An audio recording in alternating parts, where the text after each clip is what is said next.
250-215-6290. Text STUDIO 215-6290 or jam over to ESPNPC.com. Bruh. WJSX Lynn Haven, WVLQ Port St. Joe, ESPN Northwest Florida. Back to the gap at the wall, out of here!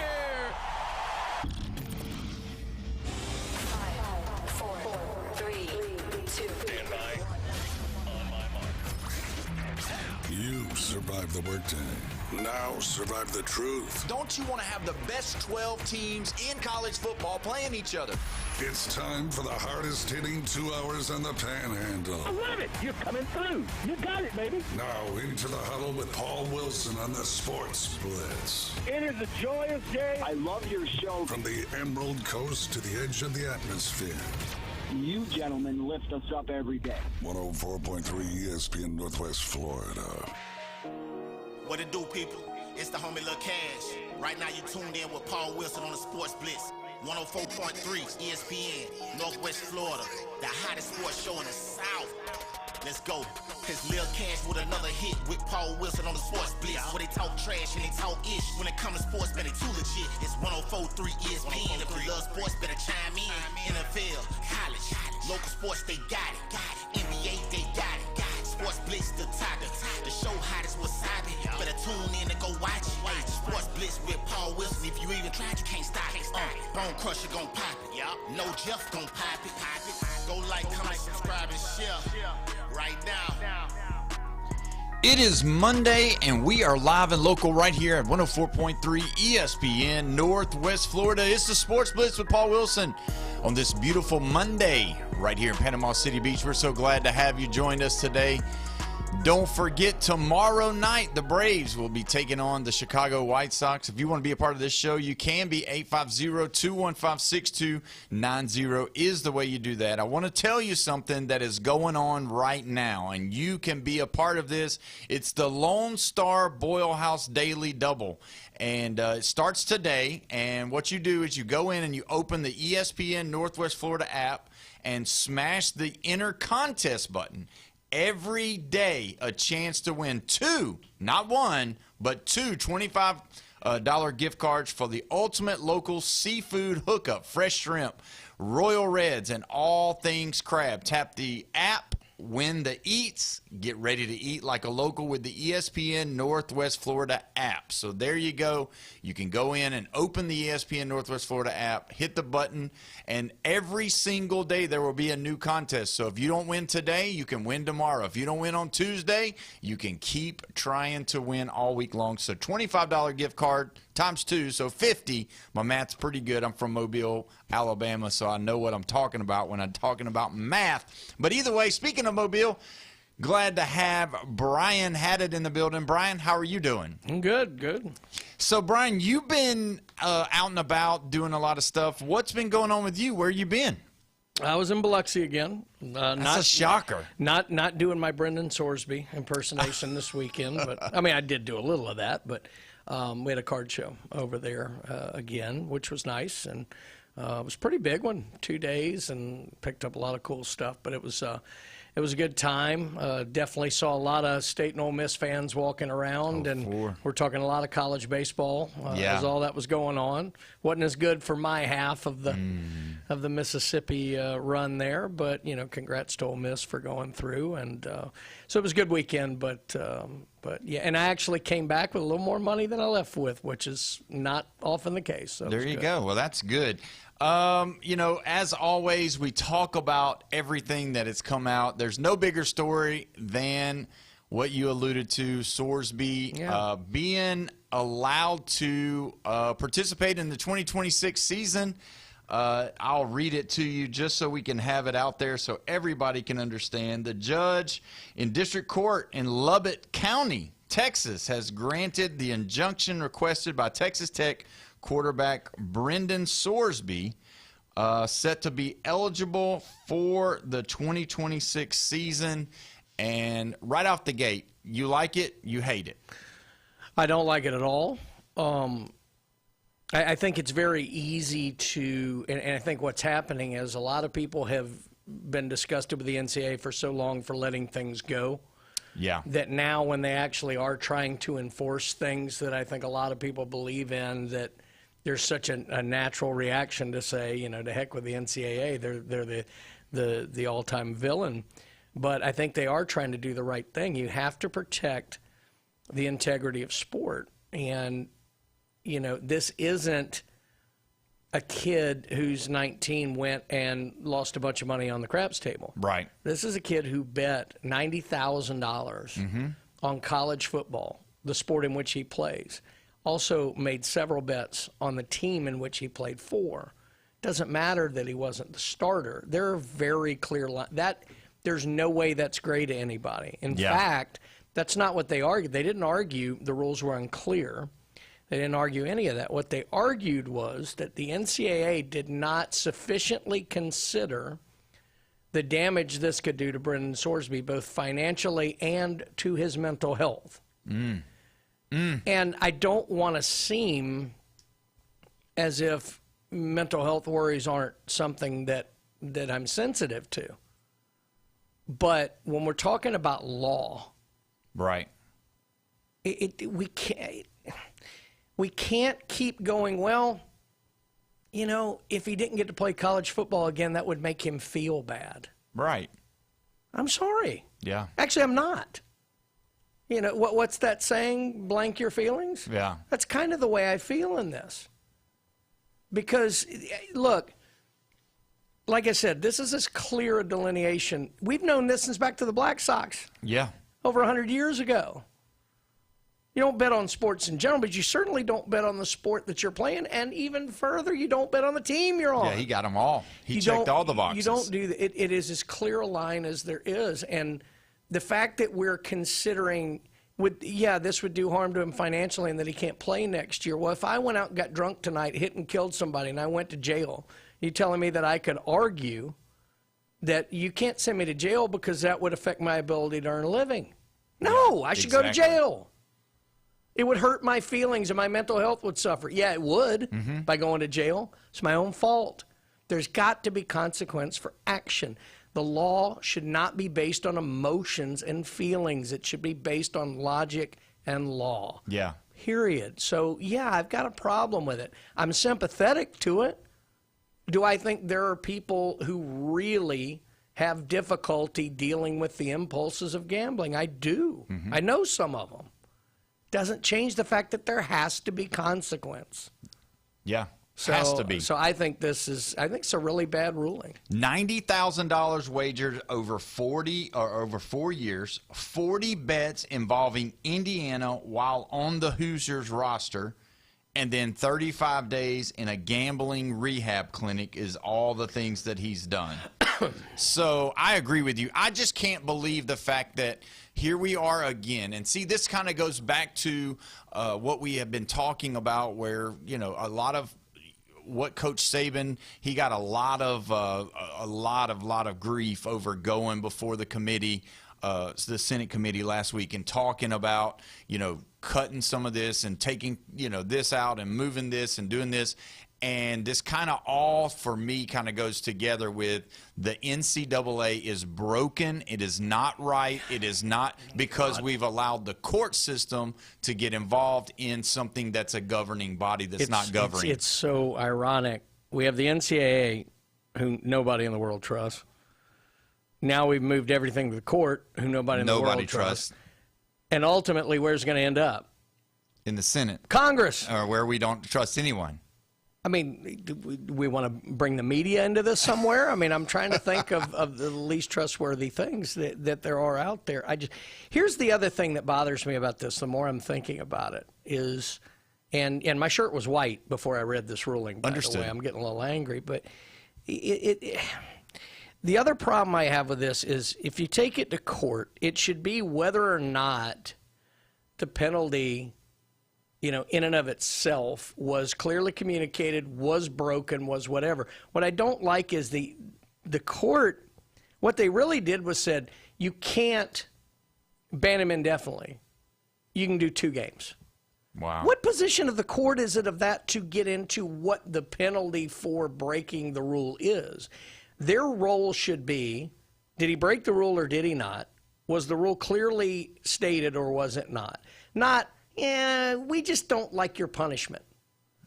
You know, it's like going to a dad and saying, I don't like that you spanked him 10 times. You can spank him 3. That's not your role. Right.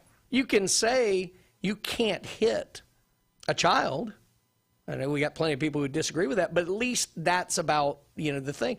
I don't like the fact that they get in there and say, 2 games is fine. Oh, by the way, you're playing Abilene Christian and Oregon State or whatever like that. So either the NCAA was completely wrong in punishing him for this and there's no punishment, or they get to determine their punishment if the court finds that the rule was broken.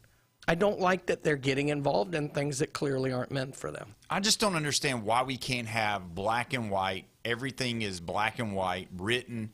Make the rule. If you break the rule, this is what happens. Why are we allowing court proceedings? I don't get how we can consistently always every time somebody makes me mad, every time somebody does something to me, I'm going to file a suit against the court. And then the court's going to, depending on where I'm at, then I'm going to be able to get, clearly you don't care about lawyers' mental health. Right. Yeah, you don't. I don't. And you are just an awful person. I'm awful for that, and I'm sorry, but I'm really not. No, I don't have any problem with the fact that this actually got appealed and went to court because there are gray areas. There does need to be a recourse for if you don't follow your clearly stated rules and procedures, I do think there needs to be legal recourse to enforce that. But when it clearly was, and what was bothered here was feelings and length of punishment. They're not saying the NCAA exceeded their written rules of punishment. This was what Sorsby's attorneys presented as an alternative punishment. That's where I have issues with this. Now, look, I'm reading this just like everybody. This broke today. Yeah. I did not read a 200-page whatever final court filing. So if I'm wrong on this, a part of it or something like that, I'd be happy to come back and retract it. But based on the reporting I'm getting right now, I don't have any issue with the fact that it went to court. I have an issue with the ruling itself not following law. But following emotion. That is the worst place in the world for emotion. I just wish we could get to the place to where, I don't want the NCAA to be a governing body that, it's not going to be a governing body. You can't, go against what they say, but we've got to get it to the point to where every single thing is brought up in court. I want another year, so I'm going to go to court. I'm gambling on games. I want to go to court. Everything. That's what's so wrong with it. And again, here we are again. All of these different stories that have absolutely zero to do with the actual game that's being played between the boundaries. What's even worse about this one, NIL is great because there's 50 different state rules and everything. Okay, that's a problem that's going to have to get addressed. This isn't even NIL. No. This is a very simple case of gambling. Yeah. Simple. Now, you can hold the view. I don't think major college athletics, the NCAA, should punish athletes for gambling because so many people are taking money from gambling sites. That's viable. Right. But you change it legislatively then. Yeah. You take it out of the punishment rules and everything like that. And that's, again, that's the problem I have with this. It just, I don't know. You've got, whether it's the NCAA ultimately or whatever it's going to end up being, there has to be a league where rules exist and they can be enforced by said league. You may appeal that. But if it's clear, the law needs to, or the court needs to follow the law. Right. And that's the thing about all of it, that it's just like it's based off of, and it does kind of go into what Saban was saying when he was talking last week. And he said, it depends on where you go to court at. And come to find out, this judge is got ties. Let me say this. It's actually a Tarrant County judge. So that's from Fort Worth. No ties to Texas Tech or Lubbock. They brought him in to do this case. Now, you're never going to get people to say that, you could have brought a guy in from Mars and somebody would have said, I saw him wear, red and black once for Texas Tech. I mean, Mars is red. So you can't bring him in. We got to bring him in from Venus, for God's sakes. No, it was in Texas. Yeah. So again, I don't think it was a tainted ruling. I just think it was a bad one. Yeah. No, and that's the thing. I do too. You know, my secondary question is now, because obviously Texas Tech is kind of caught between a rock and a hard place on whether or not are they going to have any kind of punishment for their quarterback. So he's not going to play the first 2 games. Right. Now, beyond that, who knows? I mean, he's a talented guy. He was top guy in the transfer portal. We know this is about winning. I mean, if their coach stood up and took a high moral stand, everybody would clap. You know when else they clap? When they fired him when he went 6-6. Yeah, exactly. So there's no moral superiority out of the fan base that will cut his throat the first chance they get. You know, so all of that is ridiculous. Look, the coaches are following the rules that have been laid out to them by the people who employ them. Yeah. Win football games and not get fired. So after the first 2 games, my guess is he will play. Now, the NCAA will appeal this. If I had to guess, there's no chance the appeal is going to be done before the end of the season. What does that mean? Let's say Texas Tech somehow wins a national championship. Could that be taken away from them eventually? Maybe. They won't care. Michigan didn't care. Who cares? None of those guys care because it was done on the field. So, look, I thought, honestly, what would end up happening is the NCAA would let him play next year. Yeah. I would have been okay with that because it wasn't definite. They didn't set a date. I thought 1 year makes a lot of sense. That's a big deal. Yeah. 2 games is not. And that's the thing about when you look at these guys that are, he's going to be in the next year's draft if he does well. And that's the thing, too. That, to me, was the most interesting thing I heard last week. Todd Monken at the secondary, Browns. The Browns, the new head coach. He actually said it presents a very interesting, problem for people drafting him. Because in a weird way, the NFL is way more worried about the attachment of integrity to gambling in sports, even than college seems to be right now. Yeah. And they are. Look, I mean, we've heard hashtag NFL rigged forever. And you don't want things, attached to that. So he actually brought up an interesting possibility that this would be an issue for teams drafting him. The other thing is anybody who is – look, this kid's – 22 years old, 21 years old.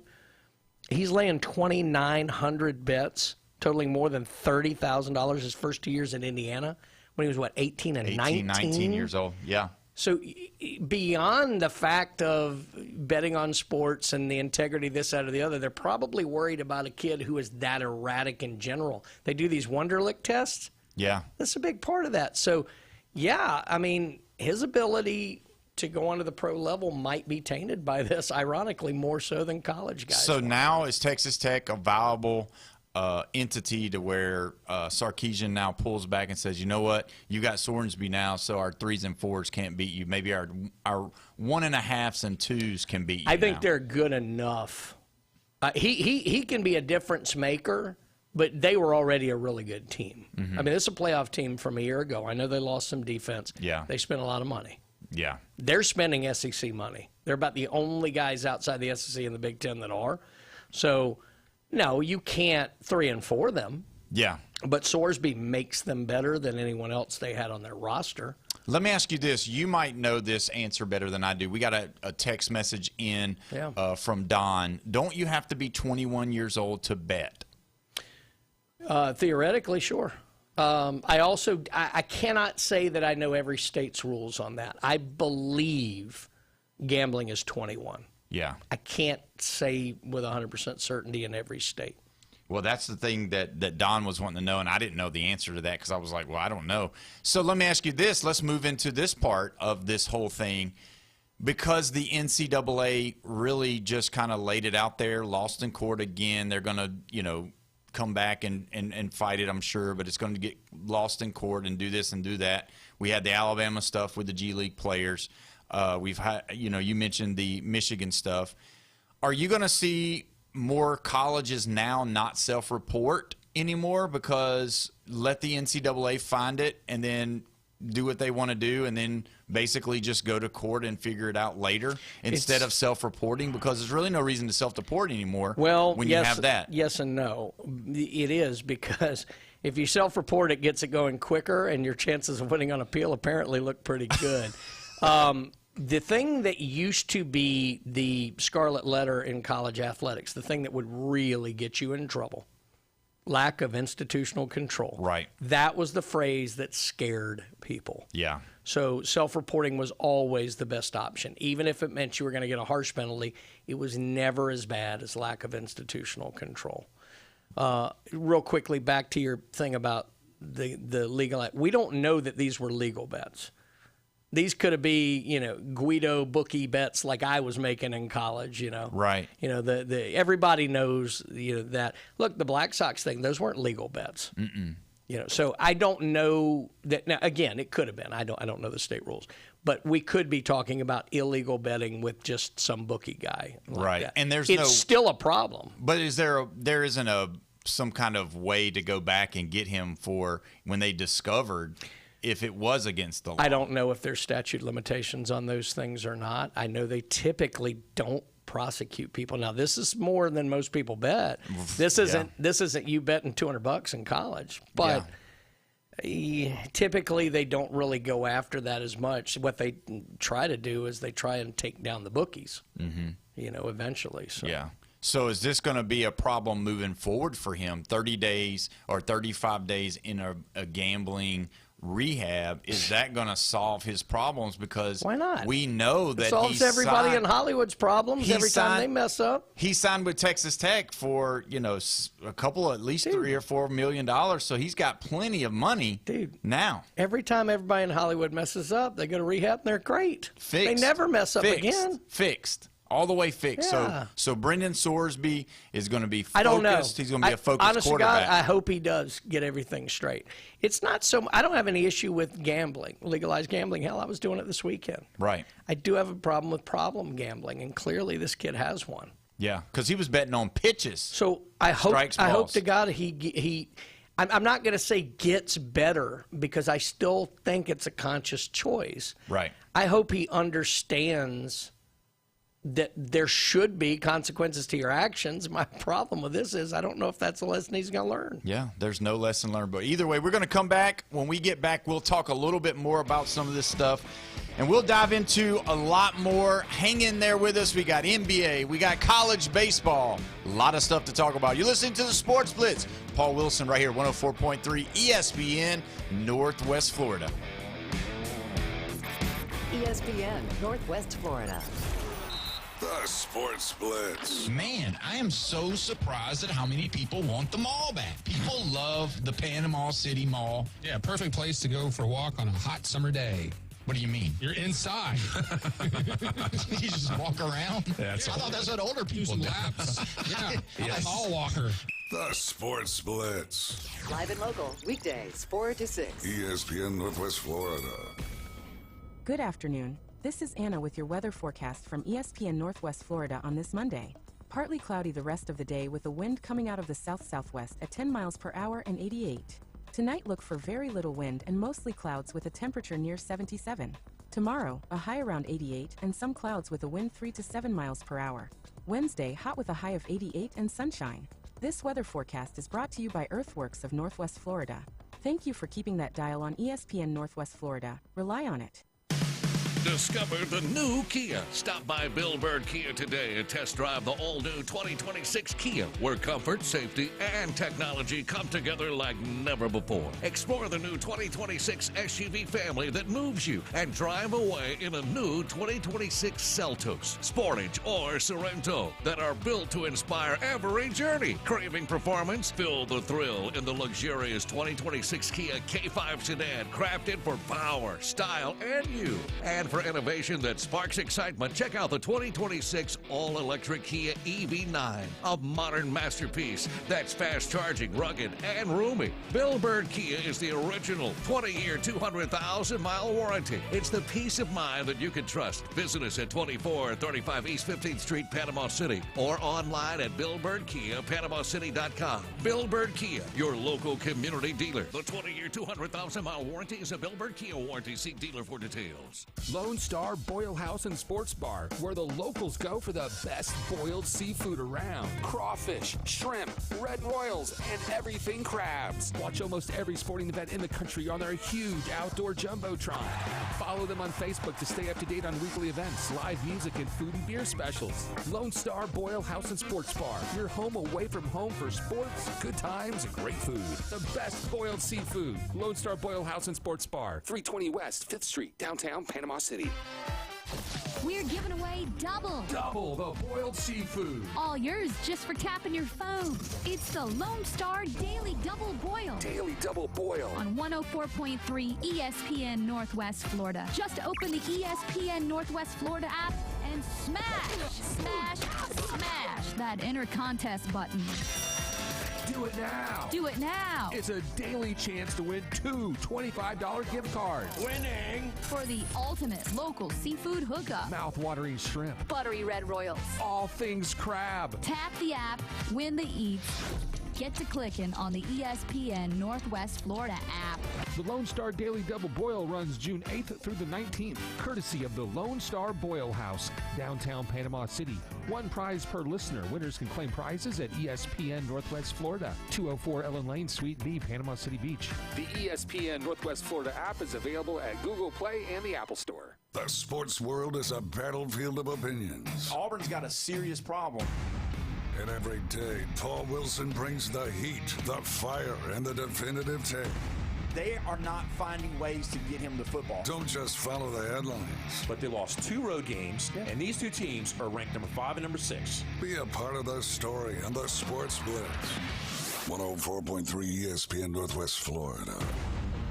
We are back live and local right here at 104.3 ESPN Northwest Florida, your spot for the Atlanta Braves. Don't forget the Braves play tomorrow against the Chicago White Sox. We'll be discussing a little bit about the Braves here after a while. Don't forget, if you want to be a part of this show, you can be. 850-215-6290 is the way you do that. Jeffrey's in the building with us. Brian's here. Bone Crusher's here. Garrick's here. We're all here. And we're talking about this Brendan Sorsby story. Now, guys, I will say he's $4 million NIL evaluation. He's got a contract with Adidas. And just, I mean, the guy's set. You know, he's got a lot of money. And, Brian, when you say that, not if he bets it all. yeah. Well, he's betting on the Texas Tech Red Raiders. Let me read some of these things to you, because to me, I'm a little, it irritates me. My shirt's white, hadn't turned red yet. Brian's already red from being aggravated. Jeffrey, he's still in the easy mode. He's sick. His shirt's green. Green means go. So green means go, Paul. Come on, get it out. Cody Campbell, a prominent Texas Tech booster, said Monday, today, we are super excited, happy to pay him even if he can't play for the first 2 games. You see, it's all about, and it comes back to what you're saying, it's all about winning. It doesn't matter. I don't care what you do with your life. Just win us football games. And if you'll win us football games, I don't care. They don't care about Brendan Sorsby one bit. All they care about is whether or not they've got the W beside their name after the game is over. If their points are higher than the other team's points, and that is all the booster cares about, that's all the AD cares about, that's all the fans care about, and that's all the coaches care about. It's so the booster can brag at the country club. Yeah, and that's it. It does not matter. First of all, anyone who uses the phrase super excited that's not a 13-year-old girl should be beaten in the streets. But it's just I'm serious. sickening. Well, they open against Abilene Christian. Yeah. Right. And then Oregon State. Oregon State Beavers. So I want to read this, though. I want to get what y'all think about this. And I know we're taking a little bit longer than maybe, but this is a big story, and this is huge for what's going on. The NCAA president reacted to this today in a statement posted on X, all right? Charlie Baker said Monday's ruling of Brendan Sorsby. All right? So this is the full statement. I want to get it out there so I want to see what y'all think about it because I have a specific thing that I'm thinking about that I want to see if you guys feel the same way. There's no better example of why targeted intervention from Congress is necessary. When you have schools and deep-pocketed supporters willing to look the other way on glaring integrity threats of betting on your own team and judges whose ruling effectively strips away our ability to stop them, only Congress can equip the NCAA to apply this common sense rule to everyone fairly and consistently. The Protect College Sports Act would empower the NCAA to enforce rules included the gambling restrictions. It's needed now more than ever. End of quotation marks. I'll let you go first because, you know, it's a big deal. Charlie Baker coming out and saying that's huge. A lot of what he said is right. I'm not sure that specific piece of legislation would empower them in these terms, but more broadly, it would empower them in other areas and as such might give them a little better legal standing on everything. I don't think there was a lot in that Protect College Sports Act as it related to gambling. Right. Now, maybe they'll add it, but it almost seems like everybody's in on the fix to get this into Congress, doesn't it? That's where I mean, it's so what kind of taxes are going to be flowing out of this deal? I just don't know. I just don't understand the ruling. It's that simple. I think a lot of the Save College Sports Act is well intentioned. I do have some issues with some of the details. I think that can be hammered out. But the one thing I would disagree with Mr. Baker on, I think ultimately whatever comes out of Congress will empower the body to assess penalties. I just don't think it's going to be the NCAA. Yeah. It's going to be a new entity.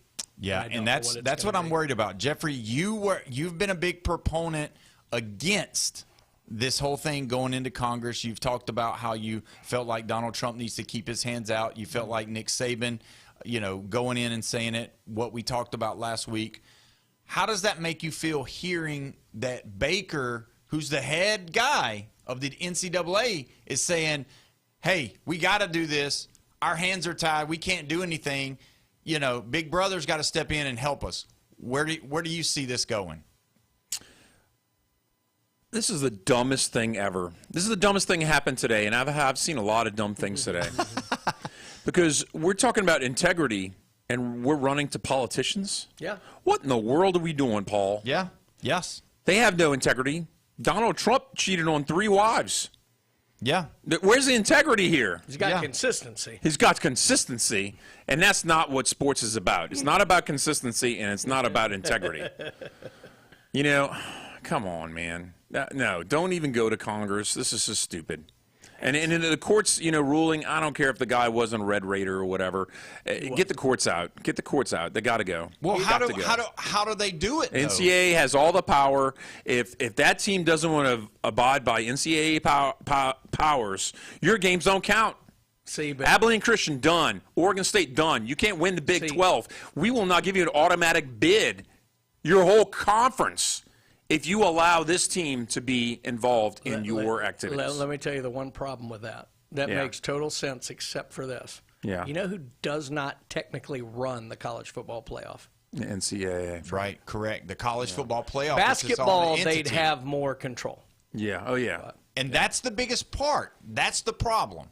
There is not a governing body necessarily. And I agree with you. It's got to push to something else. Somebody's got to have something. What's our biggest word that everybody uses with every business that everybody talks about that you got to sign before you join this company? Arbitration. What does arbitration mean? You come in and we all work together and figure out what's going to be the problem. You're laughing, but that's no, I'm what just it laughing is. because I didn't sign one for ESPN. But that's what it's going to be. That's why we're paid what we are. Randy's typing it up right now. At the break, you'll get a signature, please. Jeff's right in that this going to Congress is a terrible idea, but unfortunately, it's going to have to go there. Yeah, because and very little to do with this gambling. Oh, but it's everything.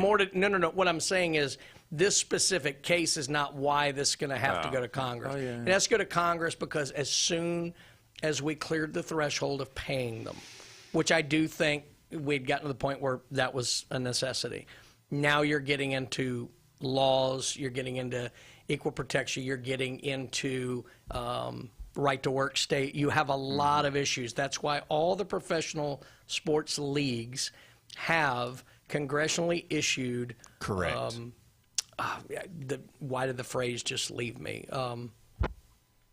I can't believe I just lost it because it's the key to everything. But antitrust exemption. Okay, yeah. Okay. That's ultimately where it's going to have to go, Yes. and that can only be done through Congress. So Congress is the worst place in the world for this to get fixed, but ultimately it's the only place in the world. Exactly, because of all of the states that are involved, all of the entities that are involved. So everybody's got their hand involved in something. There has to be somebody from up top that coordinates the law to them, because if not, and we had a little bit of a scrub on Thursday, I believe it was, where we were talking about how that, there's got to be something done, that college football itself is broken.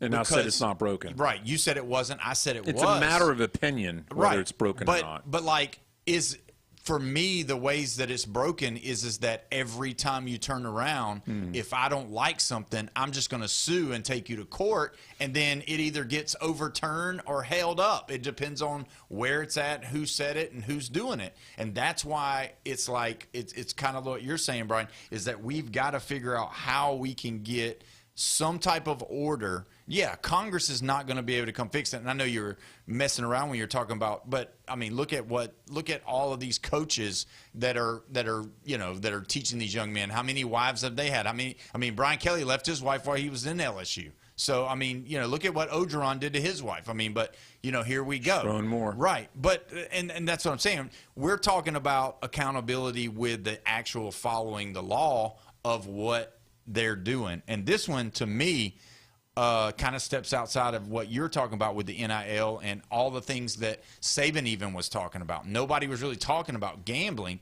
but now this has got to be something that's going to be addressed, because it is the world we live in. And whether we agree with gambling, whether we don't agree with gambling, because there's two sides to all of that, it's a part of life. I mean, for goodness sakes, we DraftKings, they have commercials on this station. Yeah. So it's available. A lot of sports gambling is happening on these college baseball games, on the NBA. I mean, good Lord. We set everything based off of the spread. What's the spread? It's gambling. So realistically, we've got to set something, but I do believe it's going to set a precedent. It'll probably be something that'll make this ball of confusion move closer to the Congress. I'm actually surprised Sharon Moore didn't come out and say that he was unfairly targeted by Michigan, because, look, sexual addiction can be, it's a treatable thing. And so why they didn't consider that, because it's an actual mental health issue. Right. And you unfairly fired me. I'm now, going look, to rehab. Now, that ends when you abuse another person. But you get I wish I was completely joking. Right. And that is one of his lawyers is probably listening and filing an appeal now. But again, it's not that I'm unsympathetic to a kid who's doing some things he shouldn't be doing. But the court should only intercede if the NCAA did not clearly communicate or follow established penalty procedures. Right. Not, golly, we think that's a little harsh. We'd like it if he were able to make a living. Yeah. And we don't want him to be upset. That's not the place of the court. No. And see, Christopher Multicante, I'm going to read one of his statements. Yeah. He said, if Texas Tech wasn't a new contender because they have deep pockets and judges in their corner, this wouldn't fly. And he also said that he's with you. He's with Jeff on your stance. I wish that was right. I'm not sure it is. Yeah. I don't know. I know that they pulled him from somewhere else, and it's so, the whole thing would. Why do we think this way? Why does he think this way? Why do I think this way? Because of Trinidad Chambliss, or because of the G League player for Alabama, because they got the court player from Chambliss's Alabama. Case was different for me because the NCAA actually did behave pretty badly in a couple of those things legally, but. I mean, to Christopher's point, I was kind of joking about that I wish it was that way. The reason I say I don't think it's that way is because courts, not just when it relates to sports, this, that, or the other, are, to me, taking into account way too much people's feelings. Yeah. And all discipline is taking that into account. It should be, was a rule broken, was it not? Yeah. That's your role. That's it. His support system, his family, whatever, they should be dealing with his feelings. Right, not the court should be dealing with the rules. Yep. That's it. Did you break it? Is it? So the question is, do we need a committee that is a rule-based committee? Another committee. But who's going to do it? Or do we need a commissioner that lays down the law? Like, do we need like an actual law person that is going to do it? Or do we need a committee, a group of 5 people, 4 people, 6 people to make it, 5 to make it where you can overrule like a Supreme Court? Do we need that in NCAA proceedings? Can't trust nobody. Because, I mean, you said it wasn't broke, all right? Yeah. But is it badly in repair is it going to break eventually if we continue without anything? It'll break universities because of the budget. That's the problem. Look at it's not exactly similar. Calvin Ridley. Yeah. He missed an entire year for gambling. Wasn't as bad as this, but let's take out the grades and levels of this. He said, why did that one stand up and not go to court? Because I'm sure Calvin Ridley felt bad about it. It definitely affected his ability to make that living. Yeah. Why did that one not end up there? Federal antitrust exemption, collectively bargained unionized deal where they had agreed to everything. And they also, in that collective organization, if I just made up a word, that's great. Organization. But in that whole thing, what they have done is ceded penalty rights to the NFL. Oh. Because we have collectively bargained. It's not to say you can't take it. They're not taking it to court. Right. They have an arbitration system set up within. Already done. Which is a committee. That's right. It's a committee. Yeah. But ultimately, again, and this is what I hate, but it's going to have to end up an almost identical situation. Yep. Because you're going to have to get Congress to issue that. They're probably going to have to be listed as employees to do that. There's a million ramifications to that. Yep. But that's the only way you can keep this out of the courts. And that's how they're going to have to do it, because having the antitrust and then having and there you go. There's going to have to be some type of union, a players' union, because they've got to look out for their own things. So realistically, we're going to have the NFL in essence being NCAA. Yeah. And that's exactly how it's going to be, and that's where you're going to have to find out. And that's what Northwest University in Chicago tried at the very beginning, is start a union. Well, ironically, the reason that didn't go anywhere is the athletes themselves realized what that really meant to their actual income and what they would have to do and all the things they would have to do to be employees and all. And they were like, we don't want to do all that. Yeah, because we've got the Wild West right now. And that's the reason why they don't have labor unions in Louisiana. Mostly. If they become employees and if there is federal antitrust exemption granted to the NCAA or whatever it becomes, then a union does look significantly more attractive to athletes. Correct. Because now you're able to collectively bargain your contract. And so that's how they're going to do it. They're going to be able to bargain their contracts, and then now they'll be able to put the cap on it, and they'll have to agree to it. There's not a union on earth that can get them a better deal than they have in college athletics right now. Oh, yeah. No. Because they're bankrupting universities. Unlimited earning potential with free agency with no restrictions. No restrictions. No budget restrictions. I don't care how big the Teamsters ever got. Jimmy Hoffa couldn't have gotten this deal. No way. No way. And there's no limit to what a player is going to make, because last year's players are making less than this year's players. And then it's going to continue to grow until they grab the hold of it. I mean, Boston College basketball, you remember that betting scandal? Yeah. Tulane. Jim Sweeney, I think, was the guy who went and down in Tulane in the 80s. Yep. Right? Pete Rose. Yeah. You can't bet on your own sport. Yeah. No, he not only bet on his own sport, he bet on the team that he was on. Yeah. So even though he wasn't the starting quarterback. Pete only bet on these aren't rules. These are laws he's breaking. And by the way, there are 6 states who allow some type of betting under 21, but it's 18. But it's stupid stuff like electronic or tribal casinos only.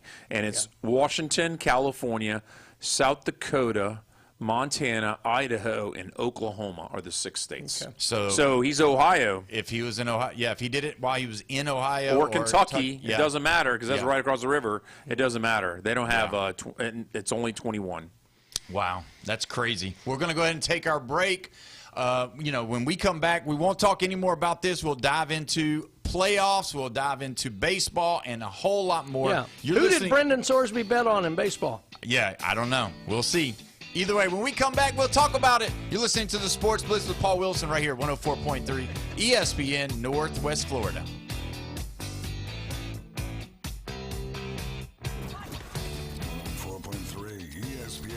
Florida. Hey, this is Richard and Connie from Fountain. Real local winners. And we just won a $25 gift card to Ferrucci's Ristorante in the Ferrucci Feast, just for listening to the Coach James Hale Morning Show.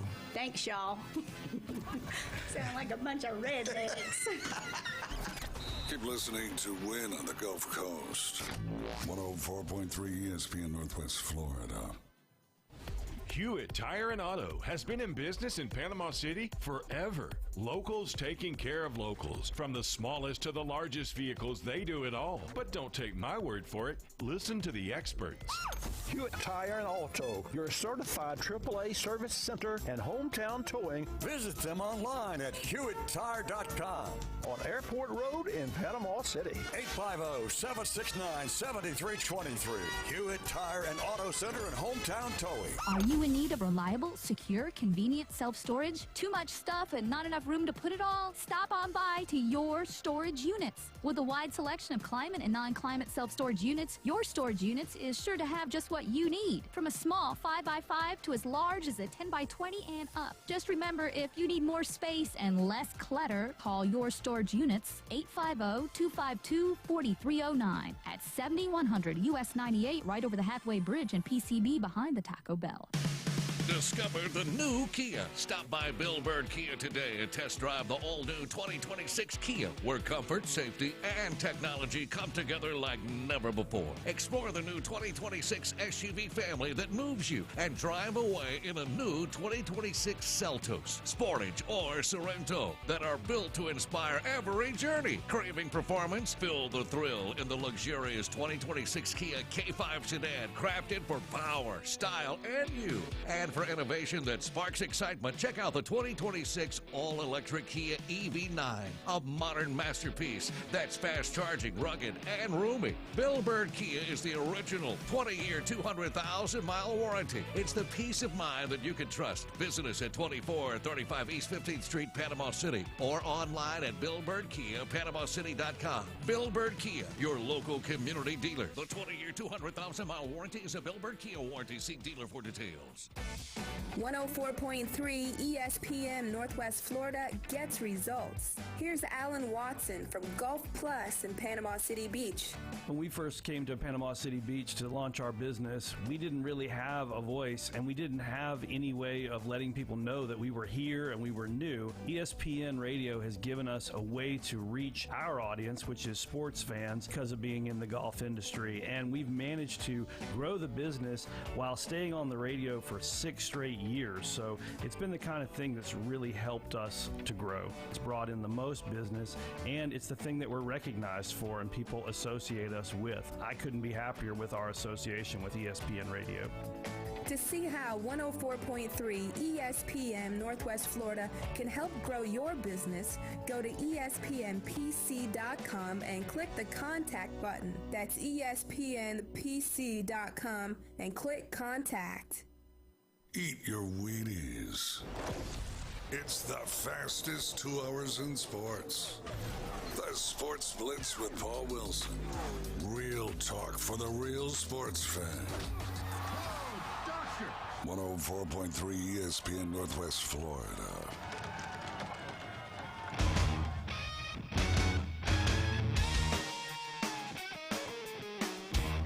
We are live and local right here at 104.3 ESPN Northwest Florida. This is the Sports Blitz with Paul Wilson. Don't forget, your Braves will be playing tomorrow night And, man, I'm still excited about it. 850-215-6290 is the way you call in or text in. Got Jeffrey here. Brian's here. Garrick's here. We're going to go ahead and go to the phone lines. He's been patiently waiting to talk about the NBA Finals. Obviously, we're going to talk about it at the top of the hour. But, Ed, what do you think, my friend? Can you hear me? Yeah, go ahead, buddy. Hey, real quick on y'all's last topic, the term y'all were looking for was policies and procedures, by the way. Yeah, there you go. I think that's what y'all were looking for, the term policies and procedures. But I want to say really quick, man, hey, that Dowhausen, whatever his name is, that WWE wrestler. Danhausen. Put a curse on the Spurs, but we got San Antonio, Shawn Michaels, and we are going to give y'all New York Knicks, Dowhausen, whatever your name is, some sweet chin music tonight, and we are going to finally get one W in our books tonight. All right. Well, you called it, so we'll see how that goes, Ed. Everything go good this weekend for you, my friend? Man, Spurs lost, but beyond that, man, everything is fine and dandy like sour candy. But I want to talk about some playoffs. I will say this, though. If the Knicks win tonight, they go 3-0, I would say, I don't know what the math is. I don't know how many teams have actually come back and gone from a 0-3 deficit to 4-0. I don't know. It's only happened, once or twice, I believe? Maybe. I'd have to look that one up, but I'm not sure. So I will say this. If the Knicks win tonight, I would say they are probably going to be the NBA champions after tonight. Yeah. If they pull out. Yeah, probably right. I think you're probably right, Ed. Well, we appreciate you calling, my friend, and, we'll hold tight to making sure that San Antonio hopefully can pull this one out. The Danhausen thing is so funny that it's gotten this life of its own. Yeah. In his curses. He actually tweeted Mamdani and basically said, he was implying basically if you want the Knicks to continue winning, get a blimp of me that drops pizza and hot dogs to all New Yorkers. Oh, my gosh. Did you hear that one, Ed?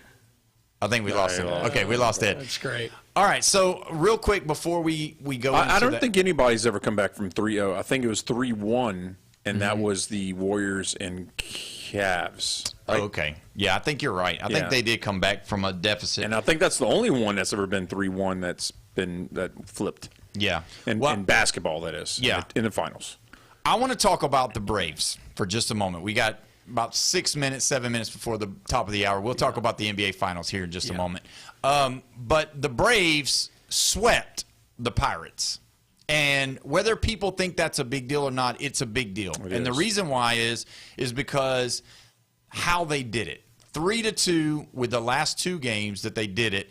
And people can talk about Walt Weiss being the guy. But I'm telling you what, he's surprised me so much this year by some of the things that he's done. From pitch hitting Dominic Smith early on in the season until him making the actual roster as far as being the DH most of the time, not having Drake Baldwin. I mean, we got to give an early shout out to Walt Weiss for what he's done with this team, because he's moved Austin Riley down, he's kept him in there. Dubon is turning out to be this star that nobody even knew, this journeyman player. Dom Smith was a journeyman player.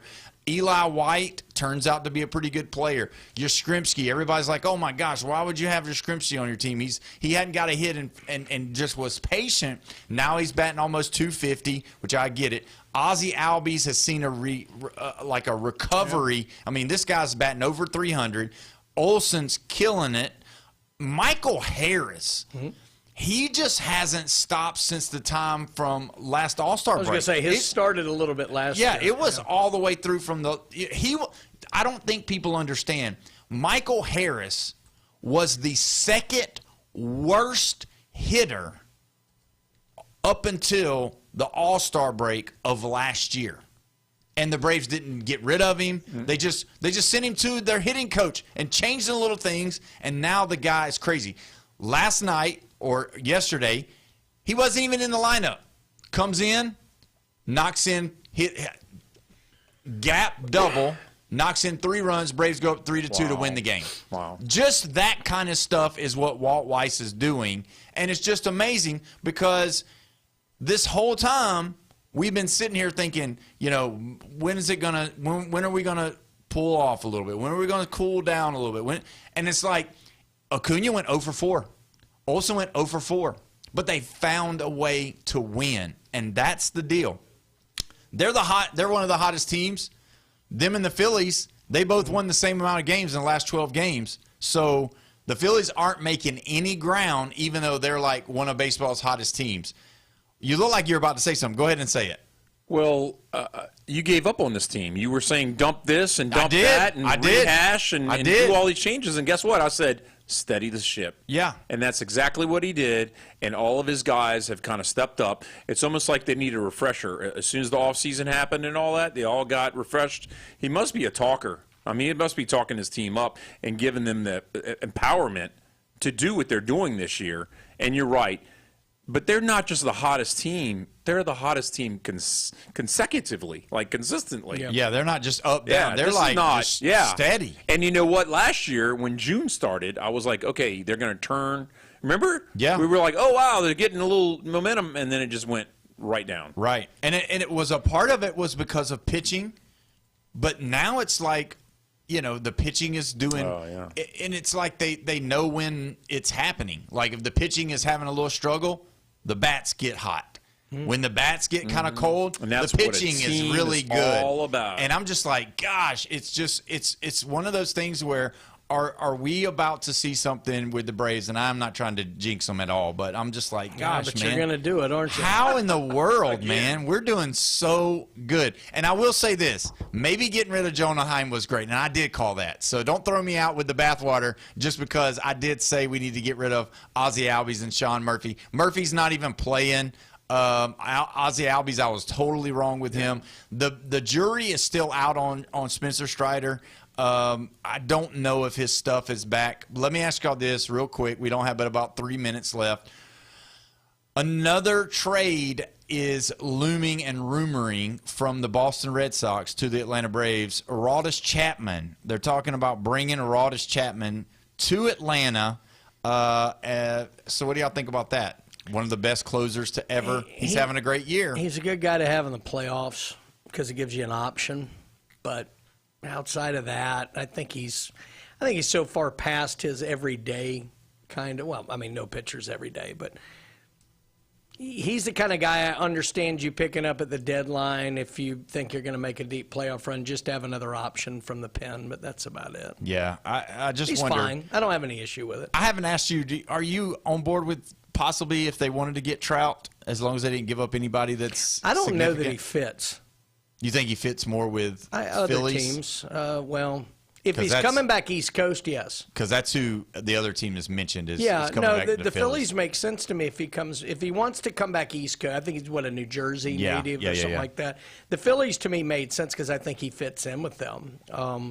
It's not to say he's not a good player. It's not to say he couldn't do good things. I just don't think the Braves need him. Yeah. And the thing is, a batter, a fielder, whatever you want to call him, is going to mess up the chemistry more so than just a closer. Come on. Yeah. Closer plays every 4 or 5 games maybe. Well, and our closer's really doing really good. So, I mean, he would just kind of be either they'd move him to the other rotation. Maybe he'd be the setup man or whatever, and then they'd let Chapman close. But, I mean, you know, with that being said, you know, I'm still worried about my Yankees, what they're going to do. I know you saw where Judge goes out for 6 to 8 weeks. Ben Rice has kind of been the guy. I'd rather it happen we'll now. See.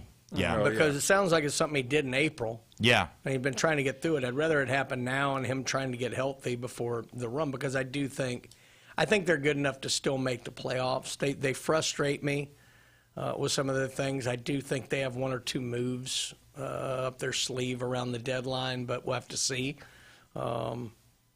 Everybody's going to be holding out for big money. Yeah. I still think I thought it would happen this year.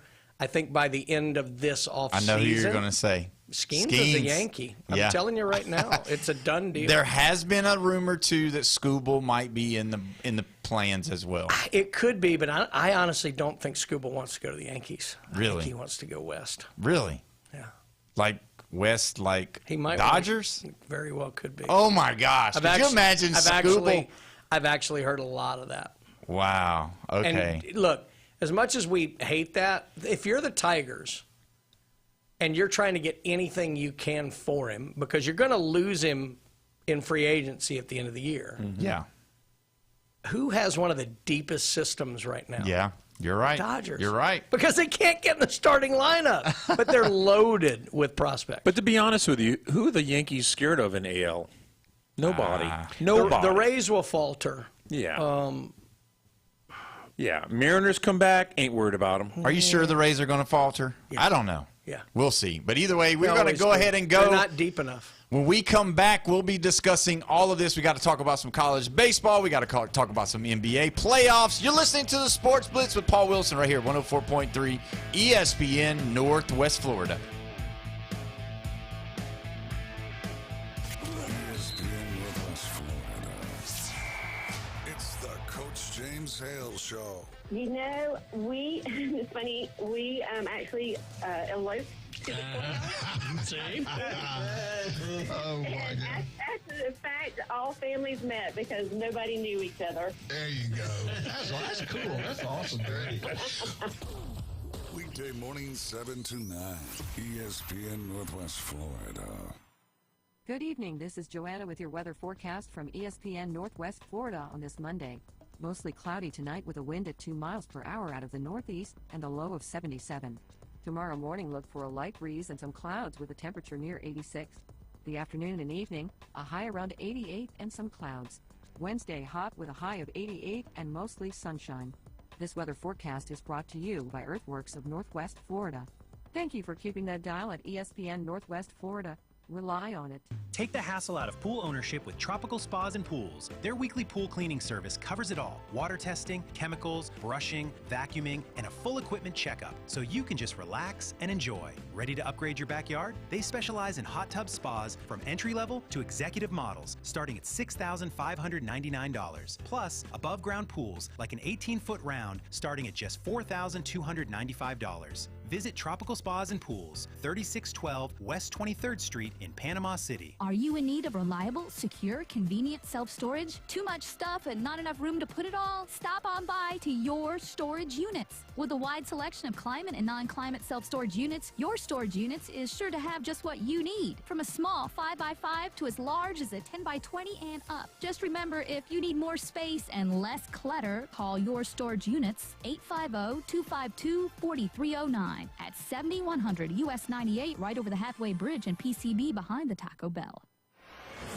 WGSX Lynn Haven, WVOQ Port St. Joe. ESPN Northwest Florida. We're giving away Double the boiled seafood. It's the Lone Star Daily Double Boil. Just open the ESPN Northwest Florida app and smash that enter contest button. It's a daily chance to win 2 $25 gift cards. Winning for the ultimate local seafood hookup. Mouth-watering shrimp. Buttery red royals. All things crab. Tap the app, win the eats. Get to clicking on the ESPN Northwest Florida app. This is the Sports Blitz. We don't just talk sports. We start fires. 104.3 ESPN Northwest Florida. What it do, people? It's the homie Lil Cash. Right now you tuned in with Paul Wilson on the Sports Blitz. 104.3 ESPN Northwest Florida. The hottest sports show in the South. Let's go.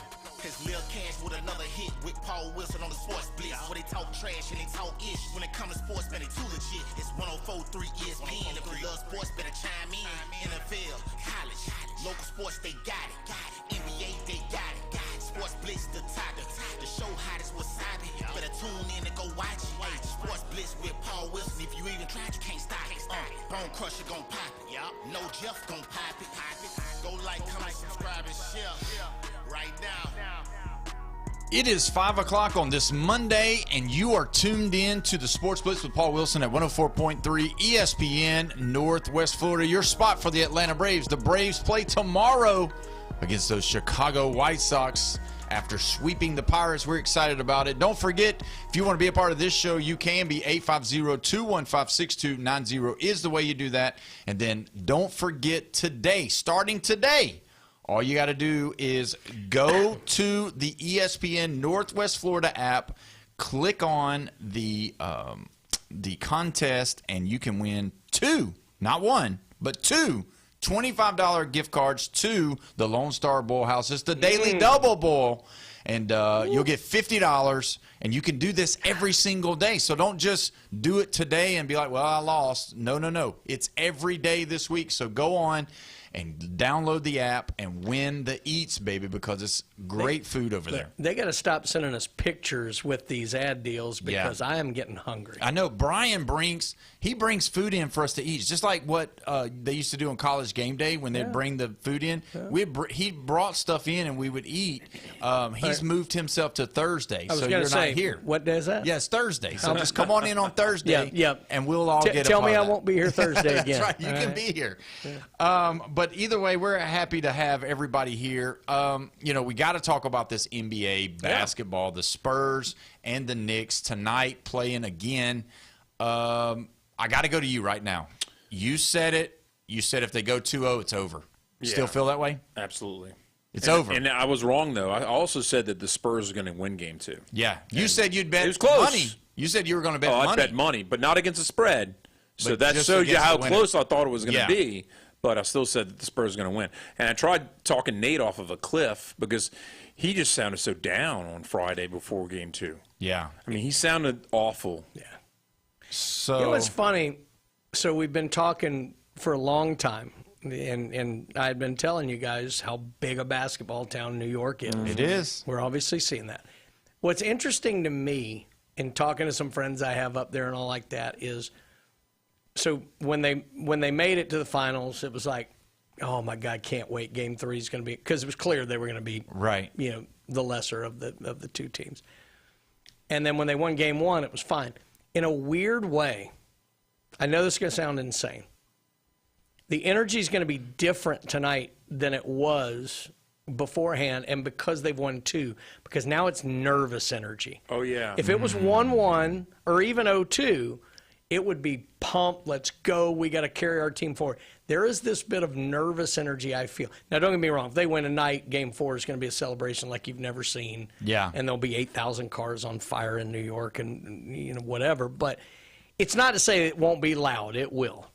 And there's been a lot of money spent for garden tickets. But it is a different kind of energy. So this first 10 minutes tonight are going to be interesting to me because it's kind of a nervous energy in the fan base. Let me throw this out, too, because I found this fascinating. We're correct. No team has ever come back from a 3-game deficit, not just in the finals, in the playoffs. NBA playoffs. Wow. Yeah. However, there are 4 teams that have come back to force a game 7. From 3-0. All 4 have lost. It's only happened once in the finals in 1951. Ugh. Guess who came back from a 3-0 deficit and lost? Minnesota. The New York Knicks. Oh, wow. To the Rochester Royals. That's how long ago this Wow. was. But no, it's never. I thought that was interesting. But no, look, obviously, the Knicks would trade nervous energy for being up 2-0. For sure. Taking both I think on the there's going to road. be arrests tonight. There will be arrests. It'll be nut, but like I The said, cops will arrest people. Yeah.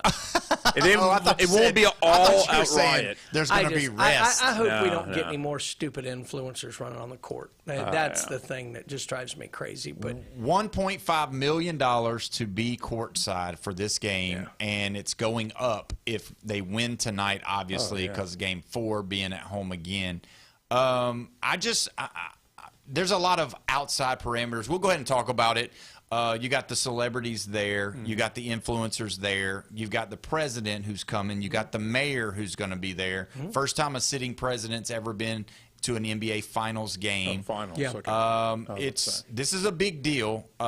Whether people like it or not, it's going to be crazy. People have got to get there 3 hours early to go through the checks to make sure there's nothing crazy that's going to happen. This is a crazy thing in history. Man. It's the Garden.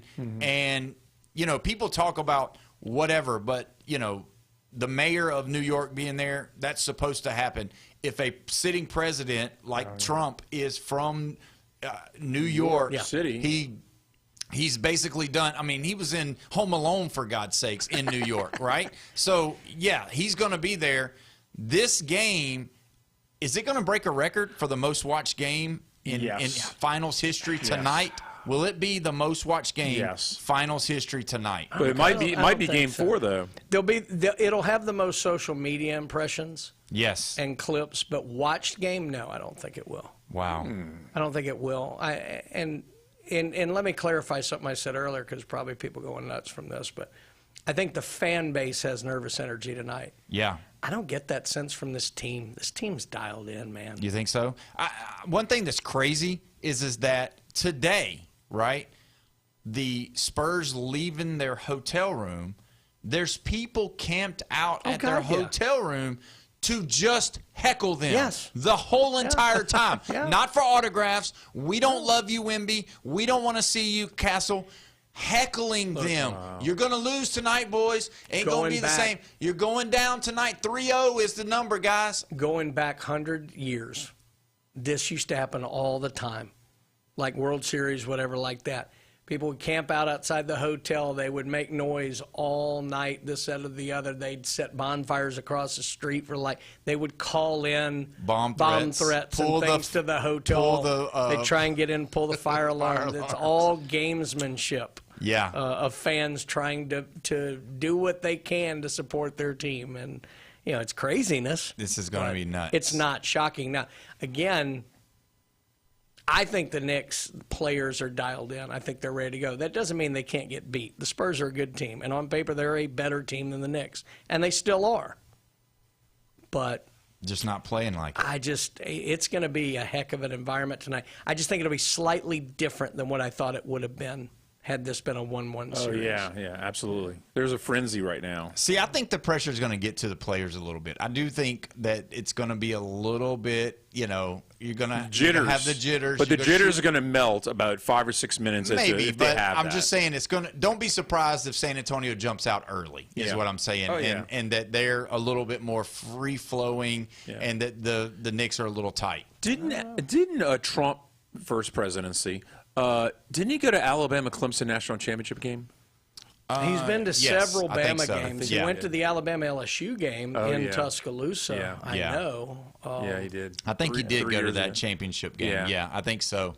But with all that being said, if you look at how this team has done it, and I made a statement last week, I want to clear it up a little bit. I thought maybe now if they do sweep here, if they get a sweep here, it will be one of the most dominating postseasons that we've seen. It's not the most. It's not the most though, because there have been the Warriors better. There have been better that I did not know about, because I think the Warriors lost one game. Yeah, I think there was a time where Jordan and them only lost one or something. There was one back.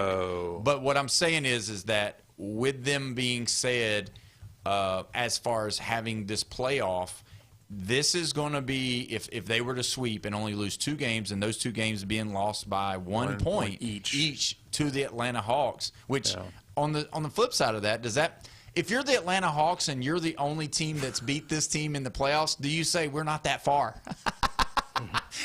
They've already turned the leaf on their season because they already got rid of people. But are we saying Atlanta's no? Because close? the Magic, after the Magic lost to the Pistons the first round, and the Pistons got ousted, the Magic definitely was down to earth after that. To your question, the Warriors lost 1 game. They started the playoffs 15-0. They dropped 1 to the Cavs in the finals. There you go. And then the 2000-2001 LA Lakers also lost 1 game. They swept through the first 3 rounds, lost the first game of the NBA Finals, and then swept through.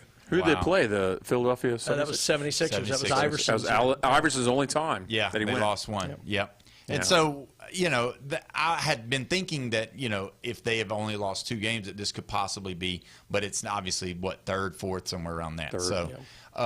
But again, I'm just surprised. I would have, we talked about it on Friday. I said to you, would you bet your firstborn? You said no, but I would bet a large amount of money that it's going to be 1-1 when we wake up on Saturday morning. And I just can't believe it. I can't believe it. And if you watch the games like I've been watching them, it's just something that you can't really, yes, Brunson has been fantastic. Yes, Cat's been doing the things. It's just, it's like it's almost like the Knicks have a trans set on the Spurs and they can't make any adjustments. And it's just like, what's going on? And it's almost like it's internal battle. Dialed in, man. And San Antonio's just not ready. It doesn't seem like they're ready. For those of you who don't think this can happen, though, I only need to bring up Atlanta Braves fans will remember in 1996. Yeah. They're the defending World Series champions. Mm-hmm. Braves-Yankees. Oh, well. Not only did the Braves go up 2-0, they went 2-0 taking both at Yankee Stadium. Yeah. Proceeded to lose the next 4. Yeah. And lost that series and started the Yankee dynasty. Right. Exactly. Should have been the Braves dynasty continuing. Yeah. Started the Yankee dynasty. So it's not to say look, baseball and basketball are different and whatever. I mean, the Braves, it wasn't the Braves' first home playoff or finals game in 30 years. But that being said, this isn't over. No. By any stretch of the imagination. But you think it is? I think it is because the way that Towns is playing in the paint and then Wemby's trying to be everything. I mean, come out the paint and do everything. No, man, and nobody can guard Towns. If Wemby's not on Towns, it's a done deal. Towns owns everybody else on that team. Wow. Sorry. And he's come up. His play has gotten great. And I've been talking about that outside shooting, the outside shooting. No, man, it's also Towns. You've got a double-headed monster now. Yeah, and at the beginning, what a move that was to get him. But we didn't even think it was going to work, though. Yeah. For a little while, they were like, "Is Towns the guy? Are we going to have to get rid of him and find somebody else?" They were thinking Giannis maybe when all this stuff early on about Giannis, and that's the thing. They're still humble. Playing together. He's humble, and he said it. He said, "Man, Brunson's already got a title. This is everything for me." So he knows that this is what he's been waiting for. Yeah. And do y'all think that with Wemby, will this tarnish him if he gets swept? Will this, because they let it tarnish LeBron losing in the finals. It tarnished who he was as an NBA player. Will this affect his legacy if he does end up winning? It didn't tarnish LeBron losing the first one he went to with the Cavs. Yeah. Right. Losing others later, that was then used in the Jordan-LeBron debate. I know because I've used it quite often. But the first one, no, because he was young and this, that, or the other. There will be people who will try and say it because we got to get clicks and we got to get views and we got to do all that. Not to me. Yeah. Now, if he loses multiple series where he's the guy, then yes, it does tarnish him from being one of the top 5 players of all time the way LeBron. It will be used against him. Right. To be honest, it's one of the only things that can truly be used against LeBron. Yeah. You can't say he doesn't have more points than everybody. He does. Mm-hmm. You can't say he hasn't played more seasons than everybody. He had. You can't. There are all those things you can say. You can't say he hasn't played enough games and he did the load management because he has not been bad about that the way these other guys have. Yep. What you can say, Jordan never lost in the finals. Yeah, that's what you can say. Now, I think Jordan's a better player for other reasons, yeah.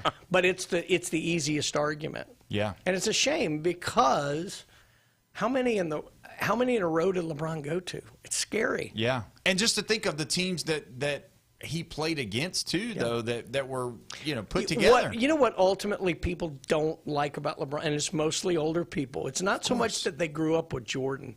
It's that LeBron went to Miami to get more. Yeah, because more. He didn't have any, but no more opportunities. Oh, okay. And because that's not in the ethos of the sports fan that's, let's say, 50 and older. We remember Cal Ripken. Know what that feels like. Yeah, whatever. We remember Cal Ripken only playing for the Orioles. Right. We remember Michael Jordan only playing for the Bulls. Marino. Yes, people moved around. Marino, Magic. We remember that stuff. It's not to say people didn't move around. They did. But there's something that just seems cheap about leaving to go try and get a championship. Yeah. Get one. Maybe stay, bring a championship to your team. And, yeah, he came back and won one from Cleveland, but he came back. Right. It would have hit fans different if he stayed the whole time and got it. Got him one. Fair or unfair, I do think that's a thing. And the precedent was already in our recent memory because of Karl Malone and Gary Payton going to the Lakers and then losing to the Pistons. Sure, yeah. And I was all for it. Barkley moved around chasing one. Oh, yeah. The Rockets at the very end. Yeah. And that's kind of the way that a lot of, Kevin Garnett, they did the same thing with Paul Pierce and Ray Allen. That's right. They did that. And That's right. Kevin Durant did that. Yeah. So you keep on assuming that he's going to be back to the finals. That's the expectation. Yes. You would have to think that based on this team, how young they are and how well they did this year, and the fact that, like it or not, they seem to have something figured out with the Thunder no one else does, because they played them real good in the regular season too. Yeah. So it's not crazy to think they could go multiple times. But you're right. There is no guarantee you ever go back. Marino went in, his second year to the Super Bowl, never went back? Yeah, that was it. And a lot of people have done that. A lot of people have went once, and Burrow. you thought for sure, they're going back, and they never made it. Allen Iverson. Yeah, never went back again. Yeah. And that's the thing with Wemby. He's got to figure this out, because we can't. They can't go 3-0. It can't go 3-0, because then it's just going to be jinxing them, be Paul. gone. It's going to be gone. Jinxing them. I don't think that my talking is going to affect this outcome. It's putting the gree on them. My voice is this powerful. Yeah. Either way, we're going to go ahead and take our next break. When we come back, we don't have the captain, but we got Brian. He's going to give us the updates on what's coming out in the card market. Gilligan. That's right. You're listening to the Sports Blitz with Paul Wilson right here, 104.3 ESPN, Northwest Florida. This just in. Get the latest sports news, scores, and updates from 104.3 ESPN Northwest Florida. Follow us on Facebook for exclusive content, behind-the-scenes action, live streams, and the chance to interact with your favorite hosts. Stay connected. Stay connected. Stay connected. Join the conversation on Facebook, YouTube, and Instagram. Search for ESPN Northwest Florida and crush the follow button. I follow you on social media. We're always here to keep you in the game. Good evening. This is Joanna with your weather forecast from ESPN Northwest Florida on this Monday. Mostly cloudy tonight with a wind at 2 miles per hour out of the northeast and a low of 77. Tomorrow morning, look for a light breeze and some clouds with a temperature near 86. The afternoon and evening, a high around 88 and some clouds. Wednesday, hot with a high of 88 and mostly sunshine. This weather forecast is brought to you by Earthworks of Northwest Florida. Thank you for keeping that dial at ESPN Northwest Florida. Rely on it. Take the hassle out of pool ownership with Tropical Spas and Pools. Their weekly pool cleaning service covers it all. Water testing, chemicals, brushing, vacuuming, and a full equipment checkup, so you can just relax and enjoy. Ready to upgrade your backyard? They specialize in hot tub spas from entry-level to executive models, starting at $6,599. Plus, above-ground pools like an 18-foot round starting at just $4,295. Visit Tropical Spas and Pools, 3612 West 23rd Street in Panama City. Los Rancheros has been doing it right for 20 years. Los Rancheros brings a top-shelf dining experience to you with the opening of their beautiful new building.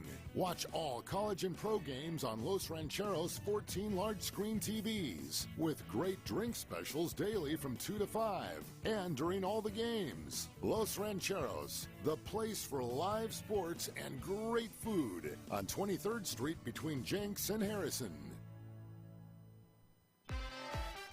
We're giving away double the boiled seafood. All yours just for tapping your phone. It's the Lone Star Daily Double Boil. Daily Double Boil. On 104.3 ESPN Northwest Florida. Just open the ESPN Northwest Florida app and smash that enter contest button. Do it now. Do it now. It's a daily chance to win 2 $25 gift cards. Winning for the ultimate local seafood hookup. Mouth-watering shrimp. Buttery red royals. All things crab. Tap the app, win the eats. Get to clicking on the ESPN Northwest Florida app.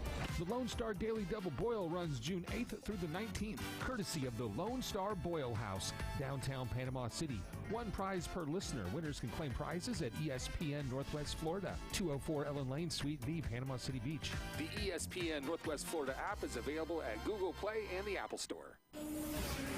This is the vehicle for your hobby. Yes, you are trying to get a big hit. Coins, cards, collectibles, and the amazing stories behind them. And now, the PCB Hobby Takeover with Todd. You can really, really get something cool in this. 104.3 ESPN Northwest Florida. We are back live and local right here at 104.3 ESPN Northwest Florida. This is the Sports Blitz with Paul Wilson, and we're so glad you joined us today on this beautiful day in Panama City Beach. Don't forget, you can call in, you can text in. 850-215-6290 is the way you do that. And you can also text us or message us on Facebook, our YouTube, as well as pop in on here. And if you want to see what these guys look like and talk about something that they're wearing, either way, you can check them out right there. We got Brian in the building. Todd is doing other stuff today, but Brian... He's holding down the fort at the shop today. Oh, he's at the shop. Wow. So we're going to be talking about PCB Hobby. First off, let's talk about this PSA deal. Okay, so $85 and up, they're allowing you to still send it in to be graded, but it's the $84.99 and below. Yeah, they didn't have one at that level. But, yeah, the value submissions, they've paused. Right. And it's going to be several months. And the reason being it's been so popular that they were just overrun. And there's a backlog. There's a 10 million card backlog. Look, every graded company has a backlog right now. That's crazy. PSA's is huge because PSA is the one that most people wanted to submit to. And everybody thinks, oh, well, everybody's so mad at PSA, they're never going to deal with them again. Well, in the 5 days they gave people from the announcement to the last day they accepted submissions, there were 4 million cards logged. Wow. So the backlog is going to be about 14 million cards. Yikes. If you're asking me, crystal ball, probably value submissions probably won't reopen until November or December, if you're asking me, my guess. That's crazy. I don't understand because you're saying $84 or more? So basically what they do, there's different tier levels. The value submission will be your cards that maybe aren't all that expensive, let's say $500 and less to get, of a raw value before grading.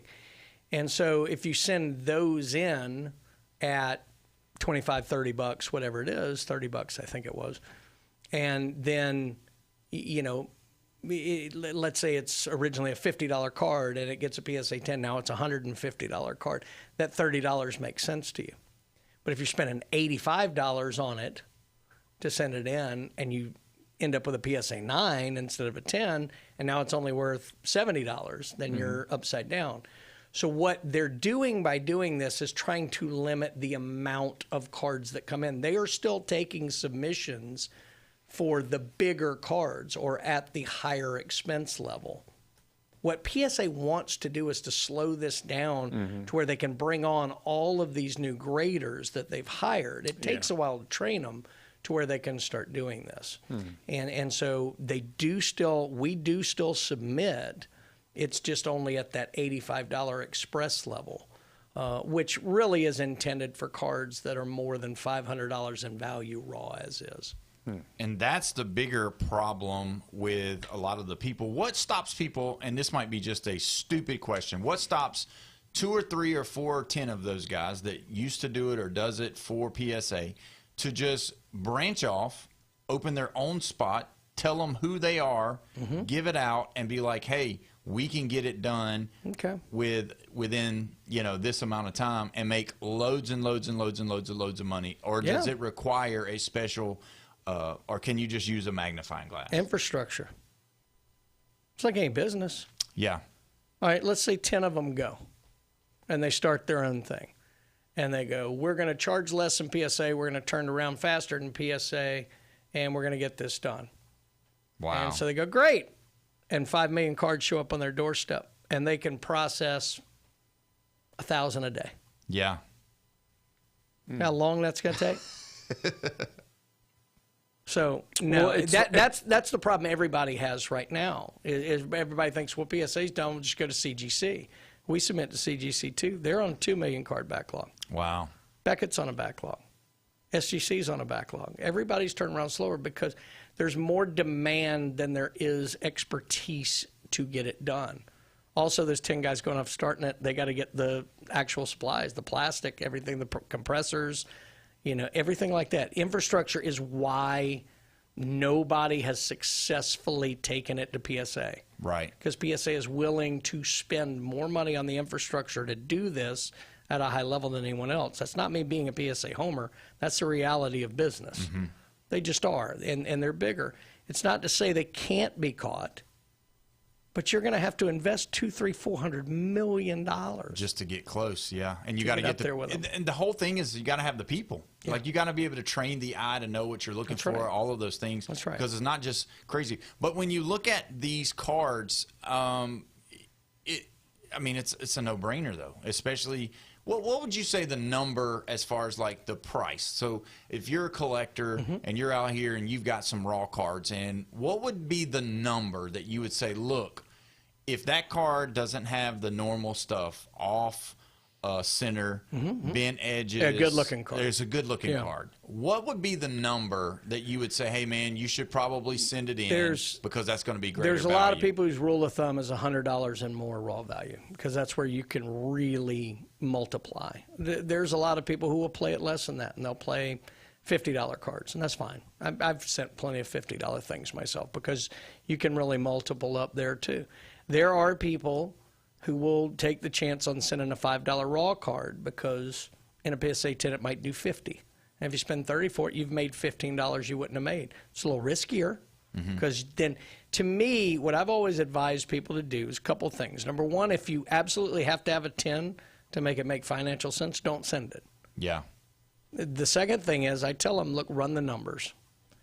If your card is worth $50 as is, and you're going to spend $30 to grade it, you need your worst case grading scenario.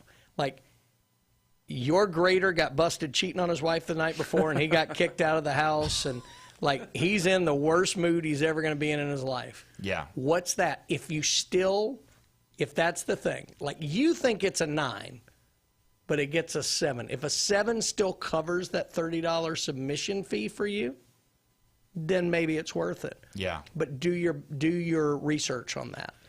That's what it is. To me, you're grading a card for 2 reasons: to add value, or just for personal encapsulation. It's your card. You're never going to sell it. You just want it encapsulated in that PSA holder for yourself. If the second one's the case, cost doesn't matter. You're doing it for nobody.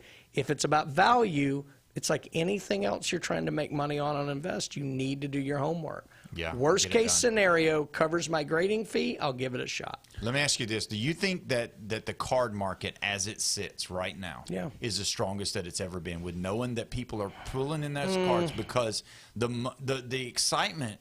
And, if you obviously we've got the social media aspect that's never been here before until now. It's the algorithms. There's so many people making millions of dollars or at least thousands of dollars on their videos because of all the millions of people watching them that are going to these card shows and are these guys are, and they're throwing down 5,000, 20,000, 30,000. They've got 10 Michael Jordan rookie cards and they've got this and they've got that. They've got all of this stuff.